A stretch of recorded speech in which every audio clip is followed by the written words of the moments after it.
Olá pessoal, essa aula é de fitoterapia, tá certo? Para os alunos de segundo ano. Eu sou o professor Expedito, alguns dos alunos que estão presentes aqui me conhecem do primeiro ano, tá bom?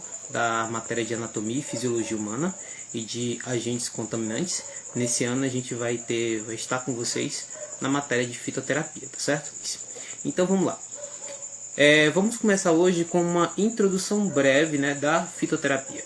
Então, o uso de plantas medicinais pela população, ela vem buscar a cura para as mais variadas moléstias desde os séculos remotos da antiguidade, tá certo?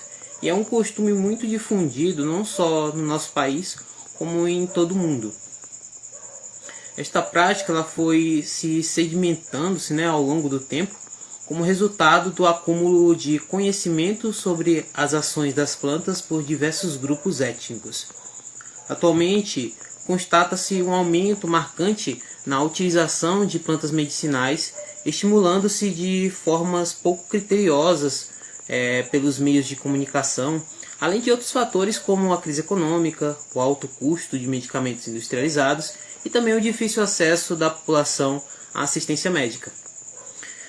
Bem como uma tendência generalizada dos consumidores em utilizar produtos de origem natural.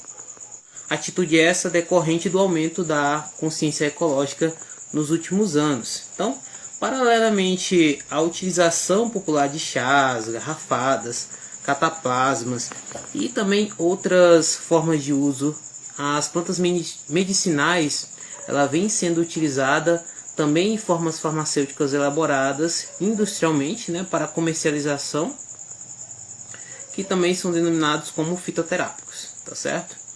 Então, os fitoterápicos sempre se apresentam como uma parcela significativa do mercado. O setor ele movimenta cerca de 21,7 bilhões por ano, e isso mundialmente, e no Brasil, desses 21,7 bilhões, ele movimenta cerca de 16 milhões, né? Sendo o maior atrativo desse setor, que é o crescimento em relação às vendas anuais, que ele cresce atingindo até 20% a mais do valor em relação à venda dos medicamentos industrializados, que é só apenas de 5%, certo? Então, plantas medicinais, vamos falar um pouquinho agora efetivamente sobre a história, né, a tradição e a atualidade. Essa parte é um pouco extensa, tá bom? Então, sente-se, pegue um pouquinho de água, tome um pouquinho de café para acordar, porque de manhã cedo é complicado, né? Então, vamos lá. Então, ao longo da história, o homem ele sempre buscou a superação de seus males, né? Inúmeras etapas marcaram a evolução da arte da cura. Porém, é difícil determiná-las com exatidão, uma vez que a arte da cura esteve por muito tempo associada às práticas mágicas, né, místicas e ritualísticas, né, dos índios, dos astecas, dos egípcios, enfim. Em todas essas etapas, as práticas de cura utilizaram as plantas medicinais. Então, inicialmente, o homem se preocupou com o alívio imediato dos sintomas das doenças, principalmente a dor, e posteriormente se dedicou ao entendimento do funcionamento do organismo, na saúde e também na doença. E para curá-los, né, utilizando-se daquilo que a natureza oferece, com destaque para a utilização das plantas medicinais. Então o homem ele sempre observou como os animais utilizavam as plantas e os efeitos que as mesmas eram capazes de provocar nesses animais. Se determinada planta ela provocava um efeito benéfico para o animal, deduzia-se que certamente para o homem também ocorreria a mesma situação. Mesmo o conhecimento da utilização das plantas como medicamentos não foi adquirido apenas observando os animais. O homem ele sempre utilizou as plantas como fonte de alimentos e observou também os efeitos que elas provocaram no organismo dos mesmos, né? Em função disso, foi fazendo a triagem das plantas que tinham atividades alimentícias, medicinais, tóxicas, entre outras. Na antiguidade, acreditava-se na magia do reino vegetal, histórias podiam se podiam ser descobertas usando por meio do conhecimento empírico, né, essas plantas. Então, professor, o que é esse conhecimento empírico, né? É o conhecimento que é passado de geração para geração. Com certeza, uma avó, um tio, uma tia, um avô, enfim, uma pessoa mais velha, você já disse: pai, eu tô com dor de barriga, o que eu faço? Vai tomar um chazinho de casca de laranja. Então, esse conhecimento passado de geração em geração, né? Sem tanta, como eu posso dizer para vocês, sem tanto estudo, né? Só vendo por questões se faz mal ou bem, passado por geração em geração, isso é um conhecimento empírico. Então, usadas como finalidades, essas plantas, né, esses chás, antigamente eles eram usados com finalidades místicas. E ao longo do tempo, as plantas elas adquiriram a respeitabilidade em toda a civilização pela demonstração do seu potencial terapêutico no processo de saúde e doença, bem como as suas próprias toxinas, né? Então, as primeiras informações descritas sobre as plantas medicinais foram encontradas em escavações na Mesopotâmia em 1872 e datam do século XVI a.C., que são os papiros de Herbes, escritos egípcios que incluíam mais de 700 prescrições, né, com produtos naturais, principalmente as plantas. Dentre elas a gente pode citar aí o alho, o rícino, a mirra, o aloe, né, que é conhecido hoje em dia como aloe vera, a velha babosa, o linho, o tomilho, o cannabis, o fungo, o açafrão, entre várias outras. Então são 700 variedades de plantas medicinais descritas nesse papiro de Herbes, né? Então, na verdade, as plantas elas foram a primeira fonte onde se buscou esses recursos para a intervenção do adoecimento humano. A Bíblia, por exemplo, ela faz referência ao uso do alho, do pojo, né? Do cominho, da menta, da ortiga, entre outros também. Os egípcios eles deram grandes contribuições à fitoterapia pelo uso que faziam das plantas, não apenas para a cura da doença, mas também para o processo de embalsamamento, né? Processo de conservação dos corpos e para também os rituais religiosos.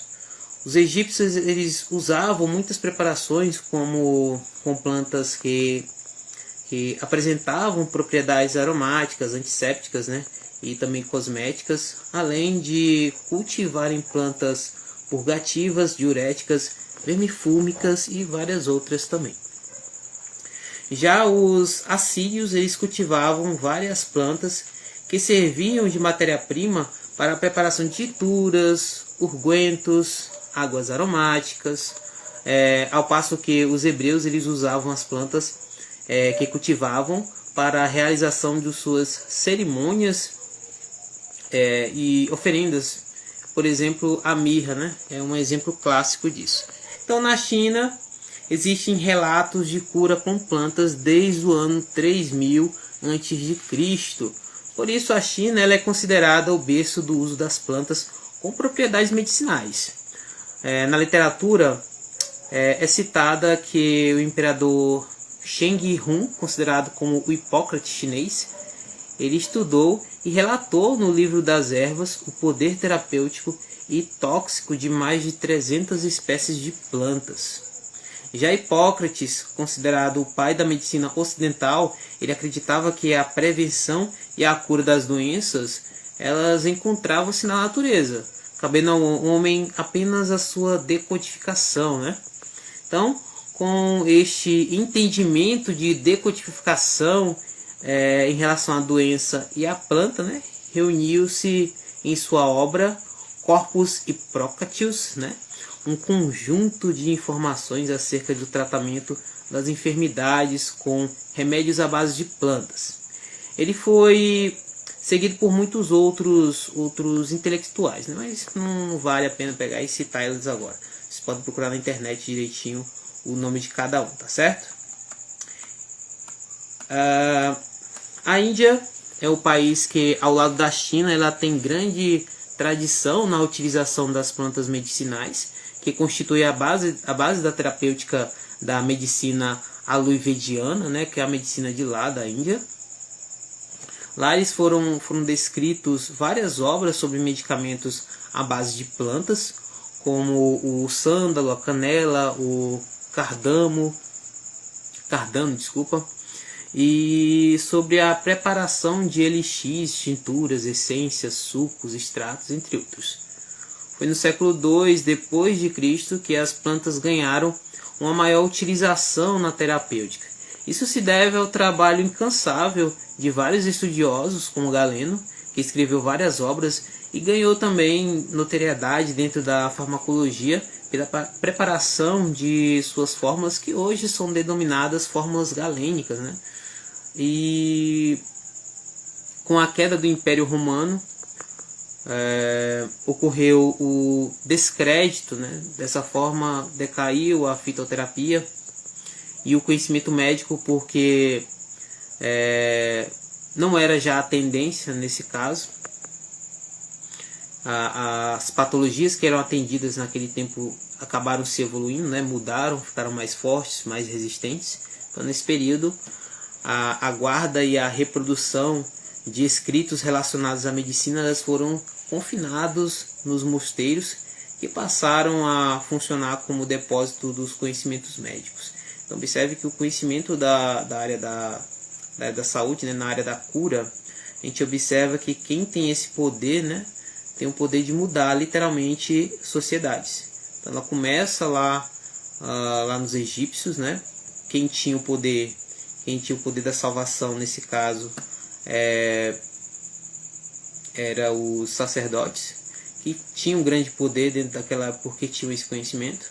Logo depois entra indígenas no Brasil, que no caso são os curandeiros, né? E assim consecutivamente, né? Esse conhecimento, ele sendo passado por geração, ele acaba sendo um grande influenciador das grandes populações, né? Então, dentro desse período romano aqui, que ocorreu o desacreditamento dessa filosofia da fitoterapia e o confinamento desse material pelos jesuítas, né? Por padres, por monges, eles acabaram por estudar aquele material. Eles não só iam simplesmente guardar aquele material lá e deixar para lá, de jeito nenhum. Eles acabaram também estudando aquele material e assim começaram uma nova tendência dentro daquela época, né? Pois eles continham aí o conhecimento de curar. Então eles não tinham somente, não guardavam somente esse material, né? Eles praticavam efetivamente. Tanto que dentro dos mosteiros eram capazes, né, enfim, de produzir e plantar grandes jardins medicinais para curar as pessoas, tá certo? Então a igreja, que já exercia um grande poder com relação à questão espiritual, ela passou a ser também detentora do poder sobre o corpo físico, né? Pois eram os religiosos os responsáveis pelas transcrições dos registros, né, lá do tempo do Império Romano, ok? Então a população, no entanto, ela encontrava-se totalmente desprovida de cuidados e por si só passou a desenvolver também práticas de cura. E dentro desse contexto que começa a se surgir a medicina popular, permeada de práticas mágicas. Novamente a prática mágica entra dentro desse contexto, né, exercidas pelos curandeiros, por bruxas, por viajantes e também pela população em geral, certo? Então, na Idade Média, ao redirecionamento dos saberes populares e o erudito acerca das plantas, neste período ganhou prestígio a teoria das assinaturas, por ela acreditavam-se que a cura ela se encontrava na natureza, sabendo ao homem a decodificação dos sinais. Por exemplo, para tratar uma patologia de acometimento aos rins, usava-se uma planta que tinha o formato de um feijão, já que o formato do rins, né, é o formato de um feijãozinho pequeno. Para a enfermidade, por exemplo, no cérebro, eles usavam plantas com o formato de nozes, né, cheio de sucos, e eles acabavam fazendo essa comparação. Diferente de Hipócrates lá em cima, né, ele também diz alguma coisa sobre a decodificação, mas é uma decodificação em relação à sintomatologia, né? O que aquela pessoa tem, o que ela tomou para ser curada. Nesse caso não, é uma comparação. Nesse caso, a comparação é de uma patologia num determinado órgão, num determinado setor do teu corpo, e aí eu vou comparar ele com uma planta que tem na natureza, né, para te curar. Enfim, muitas vezes eles acabavam matando as pessoas aqui porque eles usavam plantas venenosas, né, plantas tóxicas. Mas enfim, é por meio de tentativa e erro. Matava um, então eles paravam de usar e procuravam outra planta que pudesse curar aquilo, tá certo? Então, a partir do século XVI, houve uma grande transformação e inovação no campo das artes, da filosofia, da ciência, culminando aí a entrada do Renascimento, né? Vocês vão ver muito essa questão do Renascimento lá em artes, lá em história. A gente só está falando alguns fatos importantes da área da fitoterapia, tá bom? Que mais marcou. Então, nesse período, 3 fatores contribuíram para a consolidação da fitoterapia. O avanço da botânica, que foi incrementado pelo estudo classificatório das plantas. A disseminação do herbarismo, com a criação de herbários e jardins. Para quem não sabe o que é um herbário, herbário é um conjunto de plantas medicinais. Diferente dos jardins, efetivamente, que são só criadas algumas espécies de plantas para ornamentação. Nesse caso, os herbários são grandes conjuntos parecido com uma horta, né? Só que em vez de legumes, eu vou ter plantas medicinais que têm um poder de cura, né? Que eu já tenho conhecimento efetivo, tá certo? Então, com a criação dos herbários e jardins de plantas medicinais, principalmente junto com as universidades e a descoberta e a troca de plantas medicinais entre diferentes regiões, devido às grandes navegações, aos estabelecimentos de rotas comerciais. Por exemplo, no Brasil, os primeiros registros sobre o uso das plantas, ela data lá do século XVI e corresponde aos manuscritos dos padres anchietas, né? Neste eles relatavam que na pescaria que era feita pelos indígenas que habitavam a região do Brasil, né? Os peixes vinham à tona apenas com um toque de um cipó. Então o indígena ia lá, tocava o cipó na lagoa, tocava o cipó no rio e o peixe saía boiando como se estivesse morto, né? Estava dormindo. Então isso foi explicado com a descoberta das substâncias narcóticas e curalizantes, né? Contidas nas plantas por eles utilizados. Então, nesse caso aqui, os indígenas utilizavam uma planta que deixavam os peixes, de uma maneira bem chula de falar, doidões, né? Ficavam anestesiados e acabavam por perder as funções motoras, ficavam meio paralisados e acabavam emergindo, e ali eles pescavam, né? E aquilo ali eles davam um sentido que era um poder mágico que vinha da natureza e tal, nada a ver, só era uma substância que estava deixando os peixes sem resultado nos músculos. Mas enfim, então os jesuítas eles tiveram grande importância, né, na difusão dos conhecimentos dos indígenas sobre essas plantas medicinais para a população em geral. Então, ao longo da história da colônia aqui no Brasil, foi se consolidando o uso das plantas medicinais nativas do Brasil com aquelas trazidas pelos portugueses, pelos africanos, culminando aí na prática religiosa também, né? A movimentação de pessoas que faziam desbravamento, né, do Brasil, no interior do país, em busca do ouro, e também de índios para utilizar para escravidão, né, para vender, foi fundamental na troca de informações de uso das plantas medicinais. Também cabe destacar alguns estudiosos que fizeram a compilação das plantas usadas pelas diversas comunidades, né, em publicações muito importantes como fontes históricas e científicas do uso das plantas medicinais. No século XX, a obra mais importante sobre as plantas medicinais era o Dicionário das Plantas Úteis do Brasil e das Exóticas Cultivadas, do Pio Correia, uma coleção de 6 volumes publicadas a partir de 1926. Creio que esse material está disponível na internet, mas é um material que já é bem antigo, então ele não traz tantas informações tão valiosas como hoje, né? Algumas informações até meio ultrapassadas. Em 1805, pela primeira vez, foi isolado o princípio ativo da planta, que no caso é a morfina, um alcaloide da papoula. E em 1938 a gente tem a produção, né, a extração da salicina, que foi extraída do salgueiro. E a partir dela, que em 1960 foi sintetizado o primeiro medicamento em laboratório, que é a velha e chamada por todos vocês de aspirina.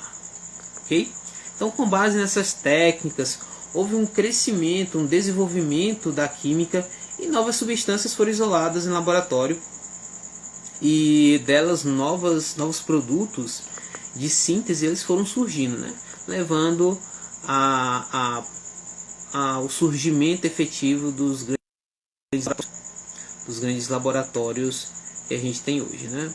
O princípio ali começou dentro daquele período. Então, o que ocorreu de uma forma plena lá desde a segunda metade do século XX, motivado por vários fatores nesse caso. Dentre eles, um dos mais importantes foi a descoberta dos antibióticos. Então, paralelo à substituição da planta pelo medicamento feito a partir da droga sintética, houve também um intenso trabalho de desqualificação do saber popular sobre as plantas medicinais, como prova de proibição de práticas de fitoterapia por pessoas leais ao tempo dos médicos, né? Por médicos também, e pela ocorrência em vários países sobre esse tipo de situação. Então, à medida que os medicamentos sintéticos eles foram chegando, né? Como a população já vinha sendo tratada com plantas, essa transição teve uma perda, né? Nesse caso, a perda foi do trabalho de várias pessoas sobre a desmitificação das plantas medicinais. Nesse caso, o conhecimento que tinha sido adquirido ele foi sendo perdido ao longo do tempo e foi substituída totalmente pela medicação sintética, né? Tanto que hoje a gente vai numa farmácia, a gente prefere o medicamento sintético, um comprimido. A gente não vai procurar o chazinho da vovó lá no herbário, tá bom? Por exemplo, aqui no Piauí, por exemplo, a gente tem um herbário que ele fica ali na zona do centro, né? Que vende plantas medicinais, por exemplo. Também a gente tem no Mercado Velho, só que, enfim, né? Dependendo do lugar, esse produto ele pode ter uma boa qualidade, né? Vai depender muito. Mas neste caso, nesse tempo, foi exatamente isso que aconteceu. Houve uma desqualificação. Começaram a falar mal, em outras palavras, começaram a falar mal dos medicamentos populares, tá bom? Do chazinho da minha avó, e começaram a dizer que esse comprimido aqui era bem melhor e que realmente ele causava o efeito esperado, tá bom? Então, dessa forma, foi se esquecendo, né, os conceitos básicos das plantas medicinais. Então, esta ofensiva contra as plantas medicinais e o saber popular, ele não se restringia aos países mais desenvolvidos, tá certo? Mas se expandiu às colônias na América, na África, na Ásia. Como, por exemplo, temos a proibição por parte da Inglaterra do uso de plantas medicinais no fortalecimento do sistema imunológico, por exemplo, tá certo? Nos Estados Unidos, em 1907, o governo deixou de dar subsídio às escolas médicas que ensinavam o uso das plantas medicinais. Então, veja que isso não aconteceu somente nos países desenvolvidos, mas também nos países subdesenvolvidos. Por quê? Porque essa medicação que estava sendo criada, esse medicamento sintético, querendo ou não, era um produto. Então, era um mercado novo que deveria ser explorado. Tanto que hoje, a área da farmacêutica, né, é uma das áreas mais ricas e mais desenvolvidas do planeta, tá certo? Então, o Brasil, a fitoterapia ela chegou no século XX, como a gente tinha visto anteriormente, como a terapêutica mais usada, apenas do declínio acarretado pelo surgimento do conhecimento da biologia. Esse período ele foi marcado pela prosperidade econômica, impulsionada pela cultura do café, pela grande imigração de europeus, pelo aumento da urbanização, pelo incremento da exportação e pelo início da industrialização, certo? Então, tudo isso levou ao agravamento da situação sanitária nas cidades, provocando o surgimento das grandes epidemias, endemias e epidemias. Nesse novo contexto econômico, sanitário e científico, o uso das plantas não era mais adequado. Então, as plantas, apesar delas curarem várias doenças, elas não eram suficientes para tratar essas novas endemias e epidemias que estavam sendo ocasionadas por conta do desenvolvimento técnico-científico, Ou seja, a industrialização estava chegando. As grandes cidades não tinham higiene suficiente, então acabou por surgindo doenças que acabaram por devastar muitas civilizações, no caso muitas cidades, Professor, isso pode ser comparado ao que a gente conhece hoje? Bom, mais ou menos. Anteriormente eles não sabiam o que estavam se fazendo, Eles estavam pegando e crescendo de uma forma espontânea, criativa até, sem se preocupar com o amanhã.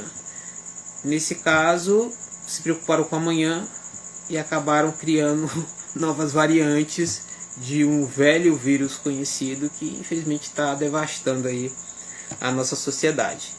Mas graças a Deus que a tecnologia está eficiente, nesse sentido, e já produziu várias vacinas, capazes aí de promover uma degradação desse vírus e proteger nós, réis mortais, Então vamos continuar. Então, nesse período, em todo o mundo, a função da acelerada construção do conhecimento da área da saúde, a biomedicina se fortaleceu como racionalidade médica capaz de nortear o entendimento e o manuseio do processo de saúde e doença.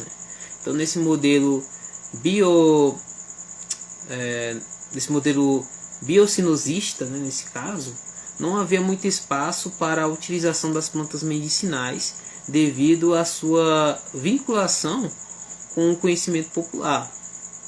Então, o método científico ele foi erigido à categoria da única forma de construir e aplicar conhecimentos verdadeiros e eficazes. Então, o que é isso, professor? O que é esse conhecimento, esse método científico que o senhor tanto fala? Então, a gente utiliza os métodos científicos para identificar algum produto, alguma coisa, enfim, nesse caso, para identificar uma planta.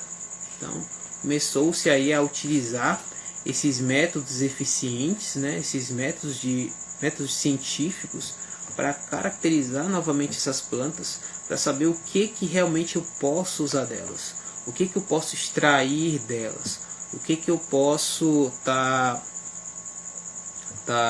utilizando para fazer um novo medicamento sintético, tá certo?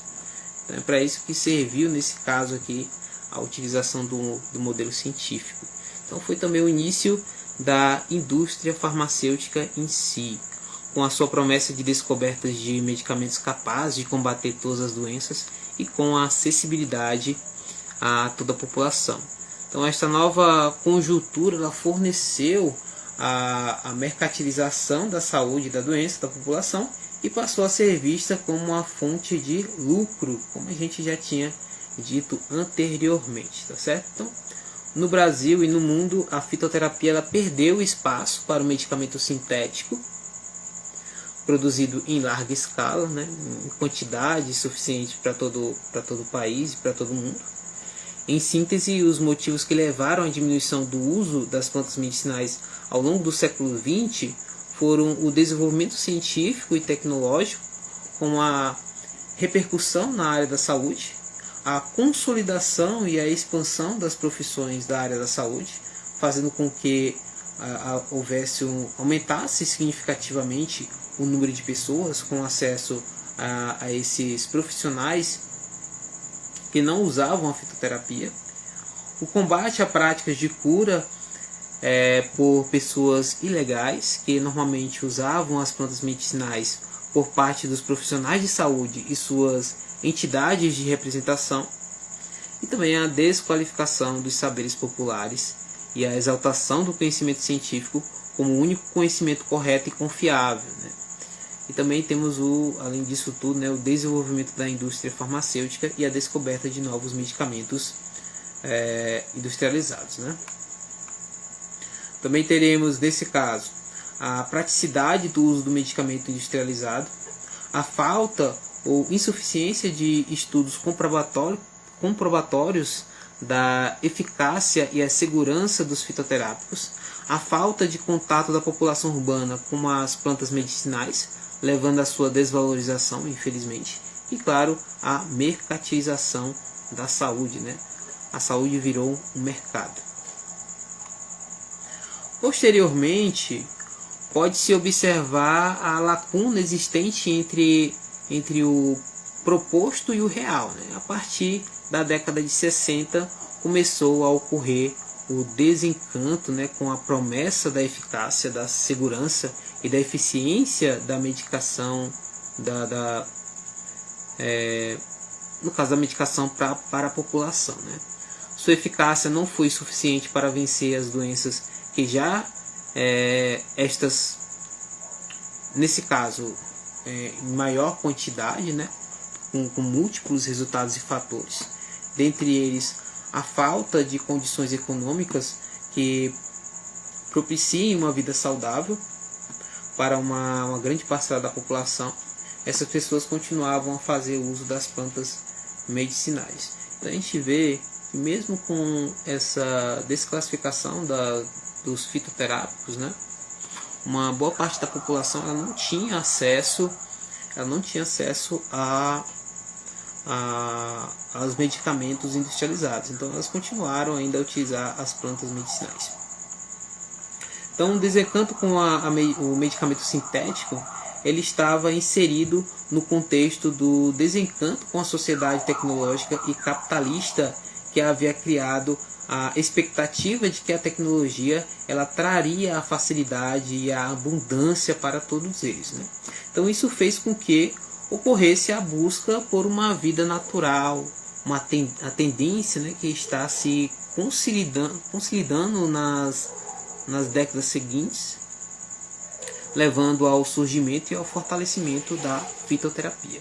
Então observe que a fitoterapia ela estava lá no auge, ela deu uma declinada e agora está voltando com tudo no mercado. Então essa tendência de crescimento ela tem se verificado em todo o mundo.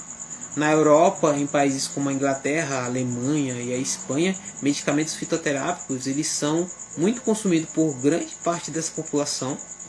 Este crescimento ele também se observa nas universidades por meio do ensino e da pesquisa sobre as plantas medicinais.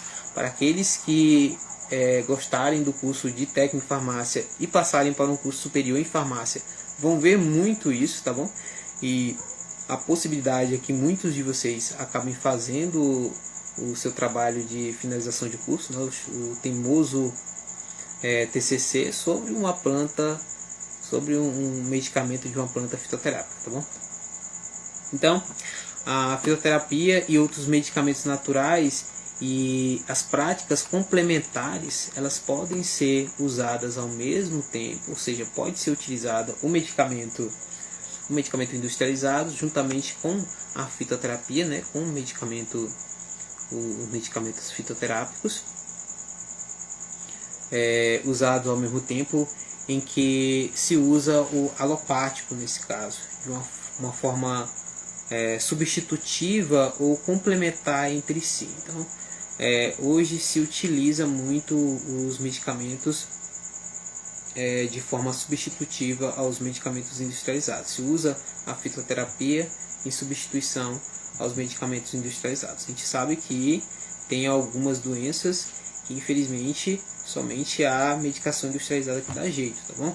Então antes de começarem a fazer essa troca aí 100%, procure um médico, tá bom? Um farmacêutico, para que vocês tirem as suas dúvidas e não acabem utilizando um medicamento que não vai funcionar para você, tá certo?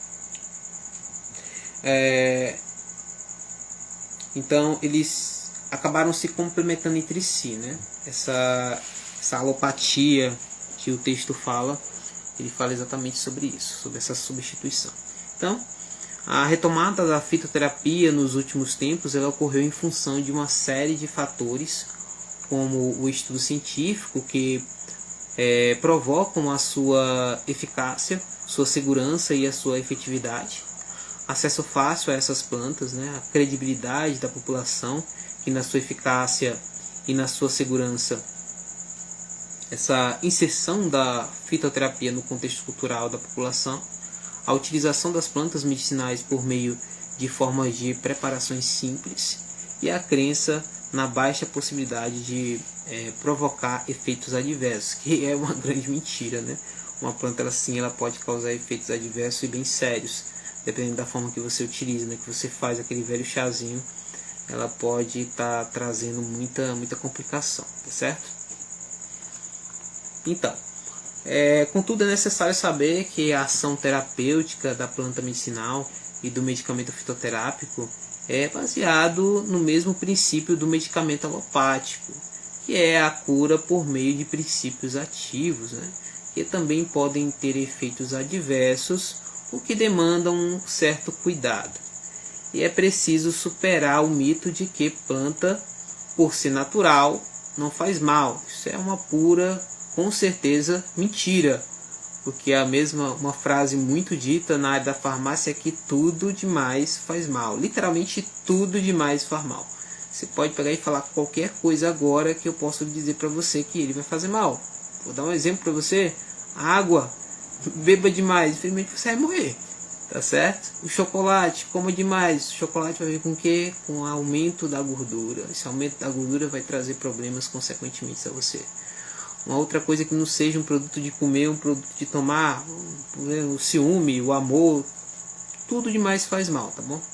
Então a gente tem que quebrar esse mito de que planta, por ser natural, ela não vai fazer mal. Ela vai fazer mal sim se você for tomar, tá utilizando essa planta de uma forma errada, tá bom? Então, quando não se utiliza a dose correta, a preparação e a via adequada, a planta, mesmo sendo medicinal, ela vai poder causar transtornos ao indivíduo que está utilizando ela, como por exemplo uma velha e conhecida intoxicação, tá certo? Então hoje, gente, a gente trabalhou, né, a introdução à fitoterapia, e além dessa introdução básica que a gente falou um pouco sobre a história e a tradição e as atualidades da fitoterapia. Mais uma vez, eu sou o professor Expedito Júnior. Logo após essa videoaula, temos uma atividade e bons estudos!